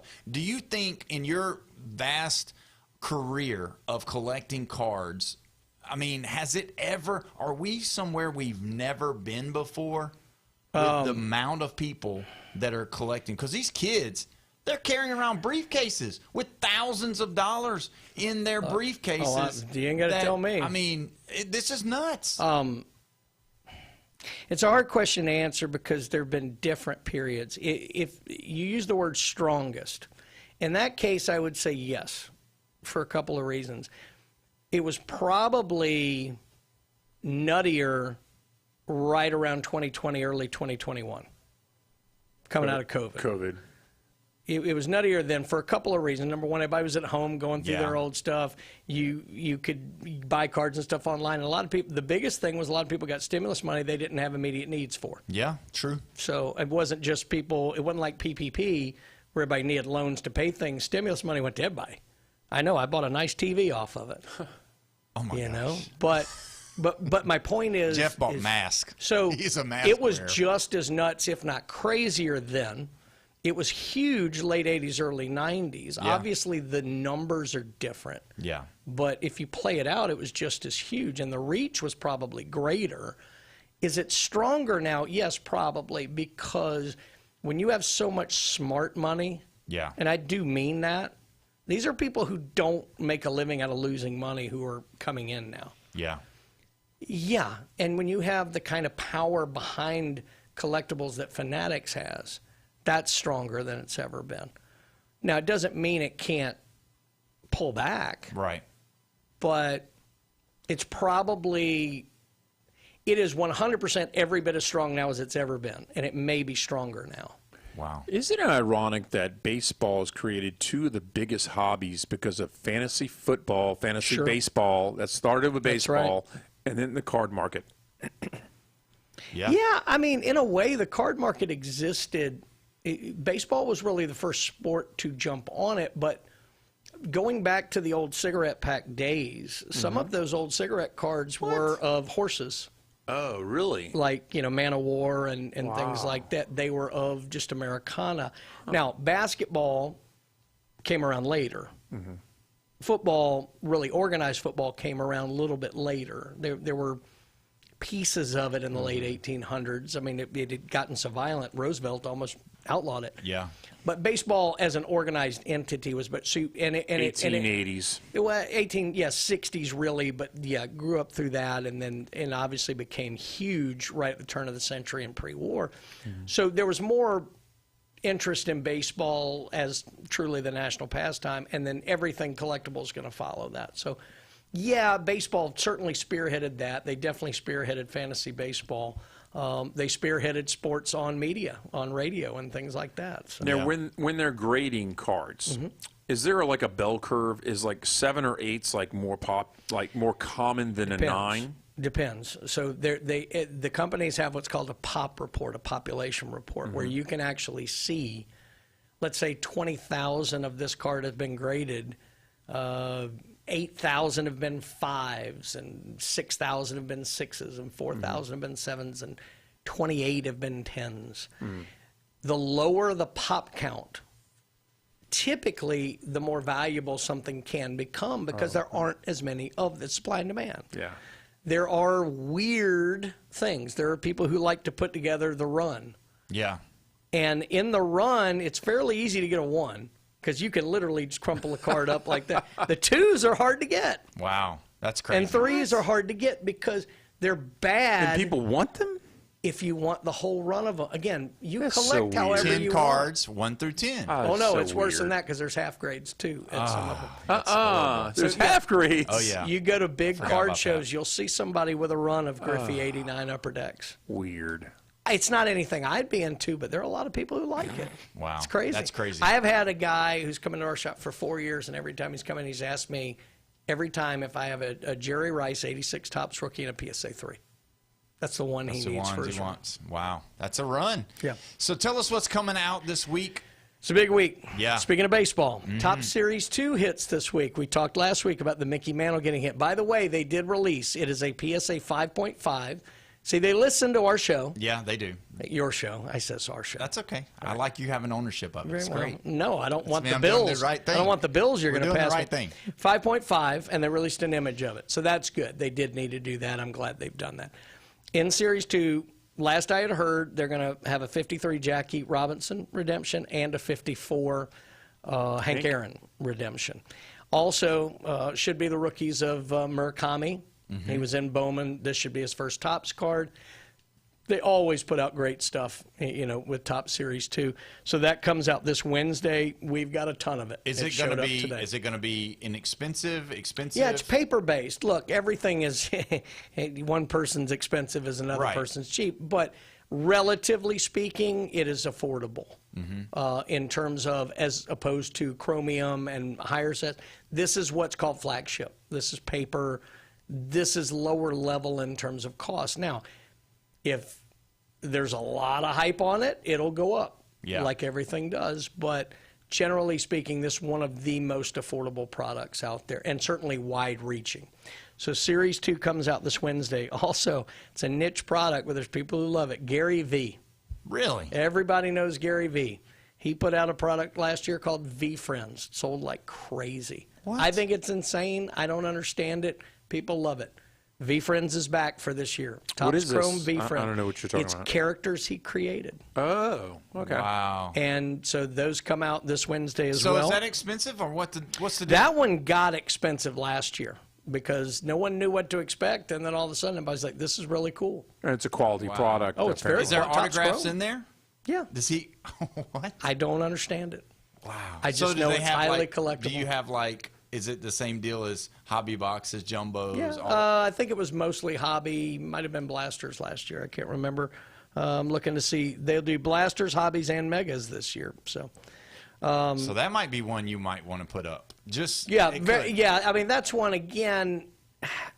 I just don't get it. Like, we have these little, like, clear plastic. It's the old gumball machines. Yeah. Where you put a couple quarters in and like that, and they come out. V-Friends does that. We've had that in our shop for months. Kids love it. Wow. I don't get it, but there's a lot I don't get. Yeah. On Thursday, Merlin Premier League Soccer. Merlin's my favorite soccer card. In fact, it's really my favorite quality card they do. Just the feel of it, it's unbelievable. Premier League Soccer, probably not as big as Champions League, because the Champions League will bring in Lamine Yamal and all the international guys. But anything soccer going in the World Cup is a big deal. Yeah. And that comes out this Thursday. So a lot of big products coming. And Saturday is Super Saturday at the shop. So 10% off sealed product in the shop. I think it's spend $100 or more. You get to spin the wheel. All kind of cool stuff going on this Saturday. Is a picture with you on the wheel to no, get? well, yeah, that's what happens. Like, when what is it with the Price is Right when you hit the zero? Oh, that's the zero price. That's the womp womp. That's yeah, it's like hitting get. a whammy and press your luck. You get a picture with no whammies. Yeah. Well, it's just crazy how these cards have come out, and I think having the way Series 2 going back to it, having these older chases. Now they give you 2 instead of 1. Do you foresee them like making that a precedent? Like, they had the 52 mantle. Now they got 2 cards. You think maybe the next time they do 3, maybe they do 4, maybe no? Or do you think they'll just kind of keep continuously having one of those older cards? I'm surprised they're doing 2. I'd have just stuck with 1 every time. Yeah. The chase element isn't new. The way they're incorporating an older card into it, I love, because it gets younger people thinking about those. It celebrates the history of Topps. We're in the 75th year of Topps. That's a lot of why this is going on. So I do think that's a good thing to connect younger people with cards from the past, not just go, oh, that's the junk wax, that's trash. Mm-hmm. It does get them to look at that. And some of those old designs are hard to beat. Yeah. I mean, there was a lot of character in some of those old designs, and I think the kids like that. So it's a good thing to connect. It definitely brings older people back into it. Mm-hmm. So I think it's good. I wouldn't go much further. Yeah. 2's okay. I'd have stuck at 1. But yeah. Does baseball have any poses like the old poses where they'd be stupid? Not only that, they actually have a series every year. I'm glad they've done this for years now, but it's called Topps Heritage, where they literally put the current players on an old design. Okay. And they come up 1 year every year. Uh-huh. What's going to hurt my feelings, I really started collecting cards in 81. Uh-huh. I had a few 80s, but 81 really. 82 is when I got really bought in. I was still slobbering on myself then. Topps Heritage is up to where they're putting the current guys on the 1977 design. Okay. We're not far away from where Heritage, i.e. old, is going to be stuff I was collecting actively at the time. Yikes. So anyway, but Topps Heritage is great. Topps Archives has done that too. They'll use 3 different old designs. And it's really neat. They very much, Topps more than any other has leaned into that. Fleer used to do it when they were a thing, but Topps really leans into history. And it's really cool because, like I said, those old designs are great. And it's cool to see, Murakami or Jack Caglianone or Jackson Holiday or Ellie Dela Cruz on a 1976 design card or something. It is. It's very cool. It's very cool. Yeah. And if it's got something on there that can show me the money, that's the ones that everybody's there you wanting. go. That's what they want. Give us the hours of operation and the location. 10 to 6 Monday through Saturday, noon to 6 on Sunday, 11939 Panama City Beach Parkway, and I don't have the exact address, but Turkey Lake there, right across I-4 from the Big Wheel in Orlando. Drew's killing it down in Orlando. It's busy in the summer, but look, while all the tourists are out on the beach, you can come by the shop. Yep, we got plenty of things going. Silver and gold are still hot. TCGs, Pokemon's through the roof. Comic books are really coming on.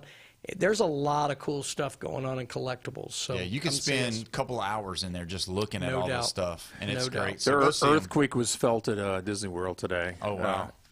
Cuba was where the earthquake was, but they shut down Space Mountain today. Wow. Wow. Yeah. Huh. Well, see, I said Drew was killing it. Yeah, he's killing it one way or the other. Yeah, they can come over to the shop instead of riding Space Mountain. Go. All right, well, when we come back, we are going to dive into a little bit. We got to talk about those Mississippi State Bulldogs and what they were not able to do this weekend. You're listening to the Sports Blitz with Paul Wilson right here at 104.3 ESPN, Northwest Florida. Are you tired of little radio stations with little signals that drop off at the edge of town? Oh, bless their hearts. This is the most powerful sports signal in the Panhandle. You found the Sports Talk Monster. 104.3 ESPN Northwest Florida. DraftKings Sports is live in all 50 states. Yes, that means you, Florida. The whole world is watching one tournament right now. Group stage chaos, knockout drama, stoppage time heartbreak. The DraftKings Sports app is now live in Florida. So whether you're catching the early kickoff before work or the late match at the bar, you're in on every minute, every match, every moment, all in one app, right here in Florida. The world's biggest stage is in the palm of your hand. New DraftKings customers sign up now with code NWFlorida. Spend $5 to get $200 in total rewards. That's code NWFlorida in partnership with DraftKings. The crown is yours. Event trading offered by DraftKings. Predictions, a CFTC registered introducing broker. Trading involves risk of loss. Market availability varies. Eligibility restrictions apply. $50 every 7 days via click-to-claim issued in non-withdrawable prediction dollars that expire in 1 year. Ends June 28. Terms dkng.co/predictions promo. PCB Hobby, the beach's premier hobby store for sports cards, comics, coins, and trading card games. PCB Hobby carries the largest selection of boxes and packs from the latest releases of brands like Topps, Panini, Leaf, and more. Looking for a specific player or team? PCB Hobby has a wide assortment of raw and graded cards. They carry parallel rookie, game used, and autographed cards in both modern and vintage. Have a collection you want to sell? We buy, sell, and trade. PCB Hobby on Back Beach Road, just east of Florida Linen. Call 850-320-8388. ESPN Northwest Florida advertisers get results. Hi, this is Todd from PCB Hobby on Back Beach. Advertising with ESPN Northwest Florida has been a wonderful experience. Their staff is very knowledgeable and friendly. If you want to talk with customers like you never thought possible, reach out to the team at ESPN Northwest Florida. 850-215-4468. Get results for your business. Call ESPN Northwest Florida, 850-215-4468. Pound the like and crush the subscribe. Follow us on social media for the latest sports news, scores, and updates. Keeping you in the game. The new Sports Blitz on 104.3 ESPN Northwest Florida. We are back live and local right here at 104.3 ESPN Northwest Florida. This is the Sports Blitz with Paul Wilson, and we're so glad that you joined us today. Don't forget, if you want to be a part of this show, you got about 10 minutes. 850-215-6290 is the way you do that. You can call in, you can text in, you can message us on Facebook, you can message us on YouTube as well, and we will respond. Brian is the only Mississippi State graduate in the building, and his Mississippi State Bulldogs took on the Georgia Bulldogs to see who was the better dog of the College World Series, and it was just a fantastic series. Out of all of the series, and we'll be talking about them all for the whole rest of the week, but we really want to dive into this one. This one, to me, was the best one. It was just action-packed. It was definitely not small ball, and it was something that is for the ages. Jeffrey, you had some stats on it. Give us the stats on it, because I thought it was crazy how many home runs were hit. 21 homers. In two ball games. 2 games. 21 home runs in 2 ball games. And you say, well, they got those trampoline bats now. Yeah, they do. They do. All right, but they also got those 90-mile-an-hour pitchers still. Like, don't you realize these guys that are throwing now are throwing harder than they were? Used to, if you could throw 83 to 85, you'd get a Division I scholarship. Now, if you can't throw your slider for 85, 86, and your fastball's got to get close to 90, or unless you've got just a unbelievable changeup, you're not even getting a Division I scholarship. Yeah. You might not get JUCO. You will get JUCO, but it's probably based off of longevity, thinking that you can get there. See, it's just proof that LSU was ahead of the game, because this is what Ron Polk used to call Skip Burtman's gorilla ball. Yeah. It was big-time hitters, home runs, all like that. You know, Polk was more from the old school of manufacturing runs and this, that, the other, which, Yeah. you know, I still love. I was thinking that, you know, the Classic was Saturday, or Friday, I guess. No, Saturday was the first game. And 13-12. 13-12, and they were like 7-0. How? Yeah, they 7 were like, to nothing. There were like 10 home runs hit, and I Yeah. was just like, it's just too many. Yeah. But, you know, look, it's what it is. It was back and forth. I mean, 7-0, but again, State scored 6 in the second. It was 7-0 in the fourth. Right. And if State can score 7, Georgia can score 7, and Georgia's at home. And eventually, your pitcher's going to start getting tired. You're going to have to start bringing in people. You get a little momentum, which Georgia did. They had an inning that should have been 2. It was 5. Now it's 7-5 instead of 7-2. That's the way these things go. And then State rallied back, took the lead. That's unbelievable. 12-10, bottom of the 8th, bring in a new pitcher, 3-run jack. Yeah. That's how quick it can go. So 25 runs in the first game, 20 in the second game. Yeah. 45 runs in 2 games. Yep. Instant classic. It will be on SEC Network as a replay. Well, so this guy here, you know what he wants? He wants the major leaguers to hit with the aluminum bats. Gadink. He loves that. Why are y'all against the aluminum bats? They will kill I love people. the sound. People will die playing this game. This is. Well, the last, to be fair, the last death we had in Major League Baseball was in the 20s, I believe. Yeah. With wooden bats. Well, that was actually a guy getting plunked at the plate, but it's still. I don't like it, the aluminum bats. I don't love them in college. I am fine with them below. The irony is, the argument for aluminum bats used to be it made more financial sense because you can reuse them and it's not as expensive as all the broken wooden bats. Now aluminum bats are $500-600. Yeah, they are expensive. Yeah, because they're like crazy space age stuff like that. Look, don't get me wrong, they're unbelievable in what they're able to put out now. Did you play baseball? Yeah. Okay. Did you have a favorite bat? Was it a certain color? Was it a certain size? What was the deal? Length and weight. Length and weight. Yeah, it didn't necessarily matter the exact bat. Yeah. But, you know, I mean, at certain points, it would have to be like a 30-26 or whatever like that. Okay. You would have numbers you like. Wow. And then as you got older, it got a little bit bigger and all like that. But you play with big bat? Length and ounces. Yeah, well, the thing is like now you have to. So as far as the little kids go right now, what they do, like if you play travel baseball, you can use what they call the USSSA bats, and they have the stamp on it, which is the hotter bats. They're hot. So if your kid's swinging a 28 and it says drop 10, which is it says -10 on it, that means it's an 18-ounce bat. Okay. So 28, 18. The materials the material they use now, it's unbelievable. Like, and it's literally, it used to be a trampling. spread. The worst spread I think I remember, like on a 30-inch bat, would be like a 23, 24-ounce bat. Yeah, that's what, 7, 8. Yeah. Now they're going 10, 12, whatever like that. And that's for the little kids. When you get older, and that's bat speed. They've stopped it. They've stopped that. They make you go drop 8 or drop 5 as you get older.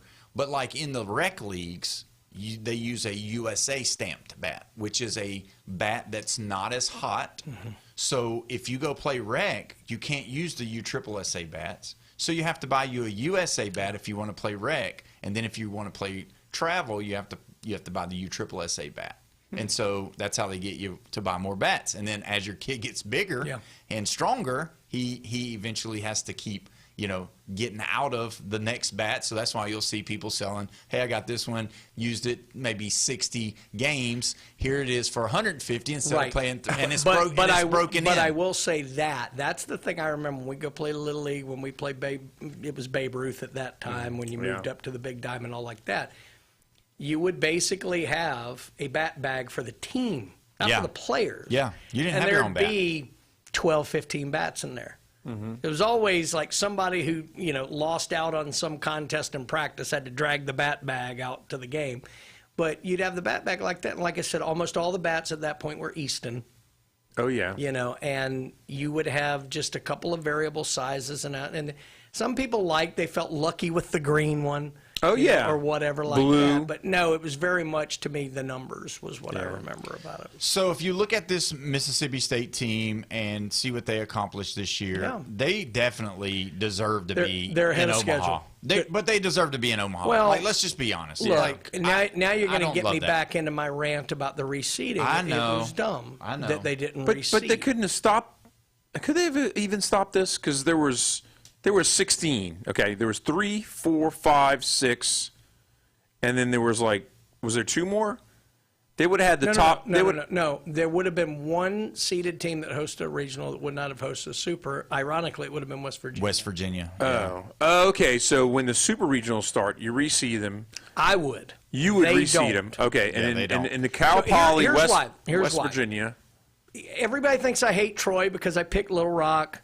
And because I don't think Troy should have hosted. I think it was incredibly cool that they did. I love they're going to the World Series. Yeah. Yeah. Good story. Troy hosting a super regional. It'll never happen again. And Mississippi State not. Doesn't make sense to me. Right. And if you say, oh, well, we need to have it settled because you have to make plans, you don't know who's going to win. Yeah, you don't. Troy wasn't supposed to win. That's true. So you're doing all this last second. The only one that makes half sense is if you say, well, it's tied into what their schedule is in Omaha because there is a group of 4 that goes differently. But even that, I just don't – that's going to change based on the super regionals anyway, so I don't like it. That, to me, makes more sense as why – 4 of the super regionals started Friday and 4 started Saturday. To me, there's no reason why they don't reseed it coming out of the regionals into the supers. That further rewards you for having a good regular season, which I do think should matter. It's not to punish Troy. It's not only because Mississippi State. Oregon had a bigger argument than State did. Oregon was an 11 seed. Playing a 6. They had to go play at Texas, who I thought before the season's best team in the country. Still think they might be. So anyway, what's interesting in looking at the World Series now, it's like we kicked Ole Miss out of the SEC because they're first bracket is Troy, West Virginia, North Carolina, who's very good, and Ole Miss. The other 4 SEC teams are in the same bank. Area. Yeah, I know. I don't like it. that. I hate it. It's aggravating, and that's what I'm hoping. And I told my wife, I was like, it looks like that, the only way we're going to have an SEC double up is Ole Miss has got to win. And they're the least liked team from me. I don't like Ole Miss at all. Okay? And you can blame it on Pete Golden. You like West Virginia over Ole Miss? I don't like Ole Miss at all. I want an SEC champion, but I don't like Ole Miss. I'm sorry. I want an SEC team to win. Okay, I didn't grow up an Alabama baseball fan. I grew up an Alabama football fan. So Alabama's fine. I want an SEC team to win. North Carolina's very good. But everybody who doesn't have a direct rooting interest has to be pulling for Troy in this World Series. They do. Troy's definitely the story of the town, of everybody, with the way that they did it, how they got there. Did Steve tell you about everything they were doing with the extra bleachers, the big screens all over town? That was unbelievable. Yeah, but just a fantastic deal. The most drama and most entertaining after Georgia, Mississippi State was hands down, it was North Carolina game versus USC. That was the only disappointing thing for me was that of the super regionals, which I'm not a super fan of the super regionals. I like the old 6-team regionals, which they're not going back to. Yeah. There was only one of the 8 that went to 3 games, and it was UNC. And did you watch the UNC third game? I did not. I was not able to watch that one. It was I watched entertaining. Only a little bit. But either way, we will talk about it all tomorrow. You got to know, we're going to be talking all week long. You're listening to the Sports Blitz with Paul Wilson right here, 104.3 ESPN, Northwest Florida. We'll see you tomorrow, guys.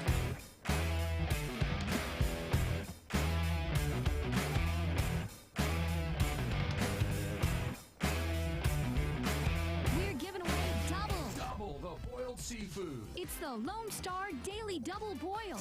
Just open the ESPN Northwest Florida app and smash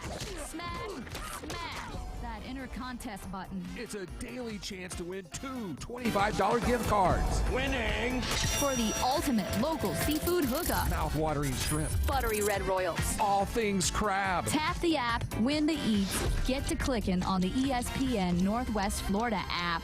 Good evening. This is Joanna with your weather forecast.